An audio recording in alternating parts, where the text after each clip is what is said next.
Los 10 mandamientos, por Monseñor Todd. Capítulo 14. Segundo mandamiento. No tomarás en vano el nombre del Señor tu Dios. Un hombre incrédulo quiso hacer un chiste y dijo: ¿Si hay Dios? ¿Por qué no escribió su nombre en el firmamento con letras gruesas para que lo viera todo el mundo? Así no habría incrédulos. Este era el chiste, bien malo, por cierto. Pero se descuidó de decir en qué lengua debió haber escrito Dios su nombre en ese cielo que tachonan millares de estrellas. ¿En húngaro? Pero así no lo entendería más que 10 millones de hombres. ¿Y qué sería de los 1.700 millones restantes? ¿Había de escribirlo en alemán, en inglés o en francés? Pero tampoco así lo comprenderían los demás. Pues, que lo escriba en una lengua que todos entiendan, podría replicar alguno. Justo. ¿Hay alguna lengua que comprendan todos los hombres? Sí, la hay. El orden, la disciplina, la finalidad, la precisión. Esta es la lengua que todos entienden. Y así, realmente escribió su nombre Dios en el cielo.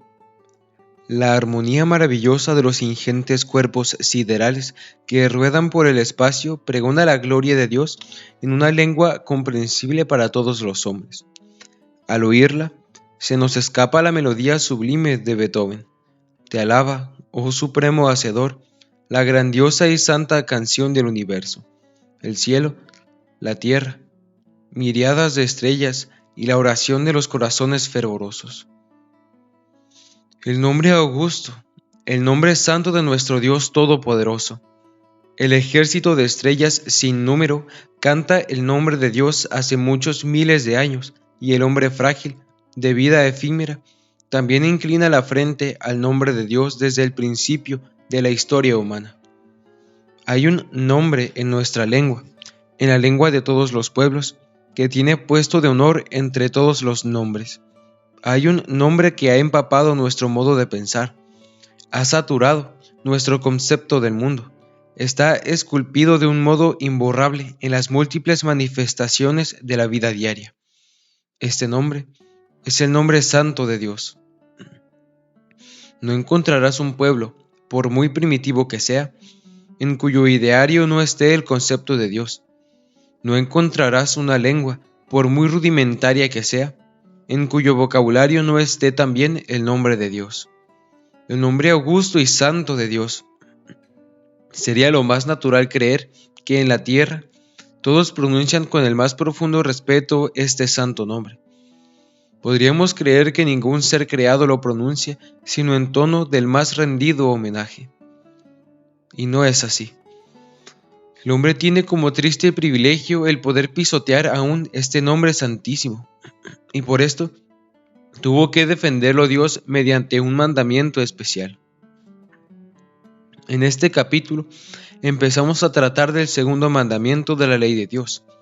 No jurarás el nombre de Dios en vano. Consagraremos al estudio de esta ley 4 artículos. En el presente veremos ¿qué es lo que prohíbe este mandamiento? Y en el que sigue, ¿qué es lo que exige de nosotros? El contenido del segundo mandamiento es claro. No podemos pronunciar el santo nombre de Dios más que con el mayor respeto. El que, por orgullo o por vehemencia o por frivolidad, juega con el nombre de Dios, peca contra el segundo mandamiento, aunque, como es obvio, no siempre con la misma gravedad. Hay hombres abyectos que sienten un placer diabólico en la blasfemia, verdaderos rebeldes que se levantan contra Dios. De estos trataremos en la primera parte del artículo. Y hay otros muchos, la mayoría de los blasfemos, que se dejan arrastrar de su vehemencia. De ellos trataremos en la segunda parte. Primero, los rebeldes. Plutarco, en uno de sus libros, en la biografía de Marcelo, cuenta de un toro que hablaba como un hombre, siendo la admiración de todos. Hoy día es al revés. Hay muchos hombres que hablan como un toro enfurecido, y, lo que peor es, nadie se sorprende por ello. Parece increíble que haya hombres que maldicen a Dios, no ya por un ímpetu de ira y sin pensar lo que hacen, sino con odio infernal y placer diabólico, con plena conciencia. Y hay realmente incrédulos impíos, ateos que maldicen a Dios, y sin embargo, repiten que no creen en Él. Maldicen al diablo, y sin embargo, al oír que se habló de Él en el púlpito, muéstranse sorprendidos de que haya todavía quienes crean en semejantes cosas. Maldicen de los sacramentos, se ensañan con la Virgen María, atacan a los santos. Hay hombres instruidos, de gran cultura, escritores famosos, que se complacen en blasfemar de Dios, pues ponen en boca de sus héroes horrendas blasfemias. Para estos blasfemos no tengo una sola palabra. Solo la muerte será capaz de poner freno a su lengua. Me dirijo ahora a los blasfemos cristianos, porque también entre los cristianos hay blasfemos rebeldes, hombres triturados por la vida, hombres amargados que piensan erróneamente, desde luego, que pueden mejorar su suerte, aliviar el peso de su corazón, rebelándose contra Dios. Quisiera hacerles entender qué desatino cometen cuando maldicen a Dios. ¿Tan grave será en realidad el pecado de la blasfemia? A fin de cuentas, puede decir alguno, el nombre es cosa muerta. ¿Tan terrible será ofender el nombre de Dios? Con solo leer textualmente el Decálogo en el Antiguo Testamento, vemos con toda claridad que la blasfemia consciente, la ofensa que deliberadamente dirige el hombre a Dios, imbuido de odio, es un pecado gravísimo. A ninguno de los 10 mandamientos añade Dios a una cláusula especial de sanción, sino a este. El texto completo del segundo mandamiento, según el libro segundo de Moisés, es como sigue. No tomarás en vano el nombre del Señor tu Dios, porque no dejará el Señor sin castigo al que tomare en vano el nombre del Señor Dios tuyo. Y el Nuevo Testamento no pondera con menos encarecimiento el respeto que se debe al nombre de Dios. En el Padre Nuestro basta ver la primera petición, después de la invocación. ¿Qué es lo que puso en primer lugar nuestro Señor Jesucristo? Padre nuestro que estás en los cielos, santificado sea tu nombre. Esto me basta para ver que no fue un puro hombre el que compuso el Padre Nuestro, porque si lo hubiésemos escrito nosotros, seguramente lo habríamos empezado de esta manera. Padre nuestro que estás en los cielos, el pan nuestro de cada día, dánosle hoy. Pero nuestro Señor Jesucristo puso en primer término, santificado sea tu nombre. Quizás haya incluso algún hombre serio que pregunte, ¿no es algo exagerado el segundo mandamiento? ¿Era necesario promulgar una ley especial por una cosa tan baladí como es la defensa del nombre de Dios? Y, lo que es más, con una cláusula de sanción tan severa. Basta una corta meditación para comprender que aquí se trata de algo más importante que de la defensa de un breve nombre. Detrás del nombre está la persona, y es ofensa, injuria, que se infiere a la persona, la falta de respeto que se comete contra el nombre. El blasfemo, por tanto, no ofende el nombre de Dios, sino ofende a Dios mismo. Siempre tienen precio los nombres para nosotros. ¿Cuánto mayor ha de tenerlo el nombre de Dios? Hay nombres, los de los padres, los de nuestros bienhechores, los de los amigos, que no podemos oír sin sentir una oleada de ternura en nuestro corazón. ¿Con qué respeto habríamos de pronunciar el nombre del Señor, el nombre de aquel Dios que es nuestro Padre, nuestro más poderoso bienhechor y nuestro más fiel amigo? Ningún hijo podría oír con indiferencia ofender el nombre de su madre. Ningún soldado consentiría que delante de él se ofendiese a su patria. Aún más un perro sufriría que se hiciese daño a su dueño. Tan solo hay hombres que escuchan con tranquilidad cómo es injuriado su Padre Celestial. Tan solo hay hombres que con odio lanzan blasfemias al Rey de Reyes. ¿Se atrevería el hombre a jurar en vano el nombre de Dios, si viera claro, aunque fuese con una luz fugitiva en su espíritu, quién es Dios, ¿Quién es aquel cuyo nombre se pone en los labios? ¿Quién es Dios? ¿Quién es Dios? Cuando está Moisés arrodillado ante la zarza maravillosa que arde en llamas, pero no se quema, pregunta: Señor, ¿cómo te llamas? ¿Qué nombre es el tuyo? Y Dios le contesta: Yo soy el que soy. Es decir, yo soy el que es, el que tiene por esencia el ser. Todo lo que existe fuera de mí es contingente. Todo puede ser y no ser. Todos están en el mundo porque yo lo quiero, y hasta que yo quiera. Yo soy el manantial eterno de la vida. Todo viene de mí, como cada gota viene de la fuente, y como salen del sol sus rayos. Dios es el Creador omnipotente. Dios es el Señor infinito. Dios, el Padre amante. Dios, el juez severo. Y tú, hermano, tú, hombre desesperado, abatido y roto, ¿te atreves a blasfemar de este Dios? Ay, hermano, ¿te visita la desgracia? ¿Se oscurece el cielo sobre tu cabeza? No maldigas por ello a Dios, no le culpes por tu lucha. No digas, como dicen muchos, que Dios te ha abandonado, que no se preocupa por ti, que no hay providencia, que la vida es un caos sin una finalidad. Todo esto es blasfemia. Mira los hilos del teléfono, hay a millares, no se ve orden en ellos. Al parecer no obedecen a ningún fin. Pasan por encima de las casas sin que pueda decirse a dónde van. Y con todo, cada uno tiene su destino, y todos se juntan en un mismo centro, en un mismo lugar. ¿Dónde? No lo vemos, pero lo sabemos. Yo tampoco lo veo, pero lo sé a ciencia cierta. Sé que los millones y millones de acontecimientos de mi vida y de la vida de todos los hombres y de toda la historia del mundo se juntan en la mano paternal de Dios, del Dios infinitamente sabio. No, no maldigas a Dios, porque la blasfemia consciente, llena de odio, es la lengua propia del infierno y una chispa de aquel fuego espantoso creado para tormento de Satán y de sus secuaces. Hermano, no ofendas a Dios. Segundo, los vehementes.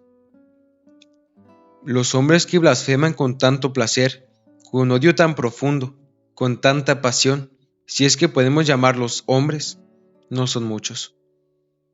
Pero es grande, por desgracia, el número de aquellos que, sin previa deliberación y sin plena conciencia, en un movimiento de ira, arrastrados por la cólera, perdiendo su ecuanimidad, blasfeman del santo nombre de Dios.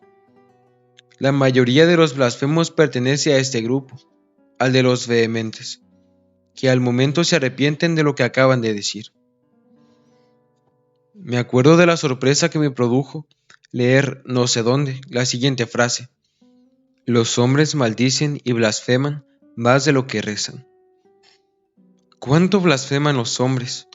No siempre por mala voluntad, sino por vehemencia.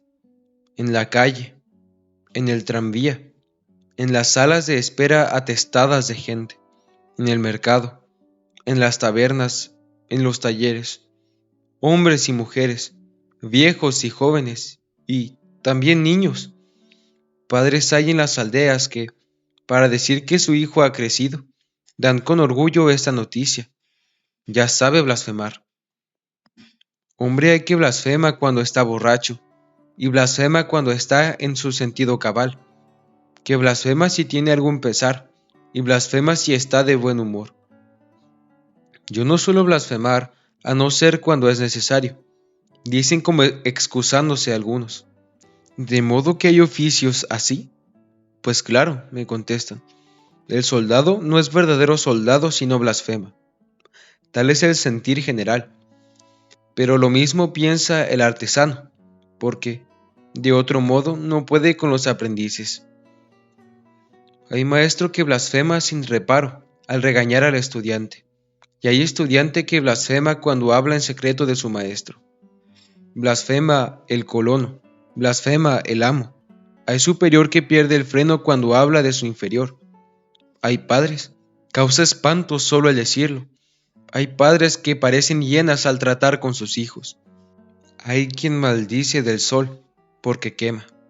Quien maldice de la lluvia, porque no cae con abundancia. En el Antiguo Testamento, el blasfemo debía ser apedreado. Si hoy tuviéramos que castigar del mismo modo, no sé si nos bastarían las piedras que encontramos a la vera del camino.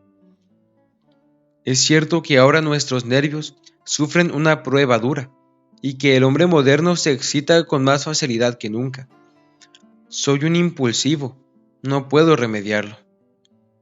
¿Puede alguien tener un temperamento impetuoso, rudo, vehemente, sin culpa de su parte? Pero puede remediarlo y es responsable de refrenar o no su temperamento. Lo que aquí hace falta es una seria educación de sí mismo, un dominio constante. Por lo tanto, no te quejes diciendo, yo soy así, es por demás, sino pide a Dios en la oración de la mañana, Señor, refrena hoy mi lengua. Probablemente en tal y tal situación voy a excitarme. Ya me prepararé para evitarlo. Ayúdame. Quiero darte una regla, al parecer insignificante, pero en verdad muy buena. Si te ves irritado, no profieras una sola palabra.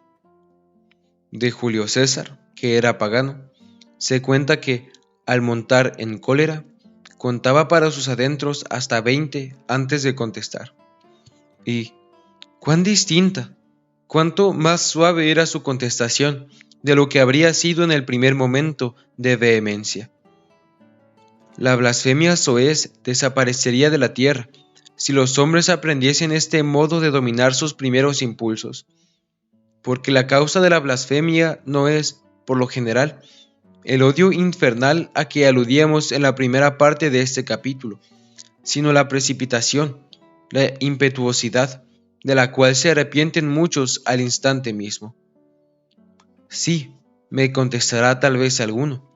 En el papel es fácil tratar de esto, pero cuando el aprendiz no quiere obedecer, cuando el soldado no da bien la media vuelta, cuando la criada sale respondona, cuando los niños se portan mal en casa, cuando el caballo se encabrita, entonces la suavidad es inútil.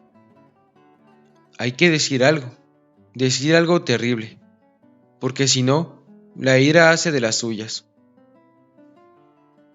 Así se excusan muchos, y les doy un poco de razón. Es verdad que hay hombres más vehementes que los otros. Hay hombres que necesitan una válvula de seguridad para aliviar de algún modo la gran tensión de sus nervios. Yo comprendo que en un momento de excitación puede mitigarla el echar un vaso al suelo o cerrar una puerta con estruendo. Y esto todavía se podría perdonar. Pero, ¿por qué ofender a Dios? Principalmente vosotros los padres, que os desgañitáis contra vuestros hijos, y con palabras destempladas les dais mal ejemplo. ¿No os acordáis de la amenaza espantosamente grave de nuestro Señor Jesucristo? Quien escandalizare a uno de estos parvulillos que creen en mí, mejor le sería que le colgasen del cuello una de esas piedras de molino que mueve un asno, y así fuese sumergido en lo profundo del mar. ¿Tu hijo es decididamente malo?